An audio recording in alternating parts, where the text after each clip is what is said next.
দাঁড়াও, আজকে ইমাম সাহেবের বেতন দিতে হবে। 1 তারিখ হয়ে গেছে, সবাই টাকা দাও। 5 ওয়াক্ত নামাজ পড়ায় তাই বলে টাকা দিতে হবে? আল্লাহকে ভয় করো।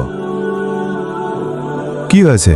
আরে ভাই, নামাজের টাইম হয়েছে, নামাজ পড়ানোর জন্য কেউ নেই মসজিদে। ইমাম সাহেবকে টাকা দিতে হয়, তাহলে তুমি পড়াও নামাজ? না, আমার কাজ আছে অনেক, পারবো না আমি পড়াতে। তাহলে কে পড়াবে নামাজ? 5 ওয়াক্ত নামাজ পড়ানো আমাদের পক্ষে সম্ভব না। হ্যাঁ, সম্ভব না।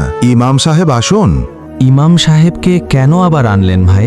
তোমাদের তো টাইম নেই, তাই ইমাম সাহেবকে আনলাম আবার আমি। কি বলেন এসব ভাই? আমাদের 5 ওয়াক্ত নামাজ পড়ালে কাজের টাইম পাই না, তাই ইমাম সাহেবকে বেতন দিতে হবে। কারণ ইমাম সাহেব শুধু নামাজ পড়াবে।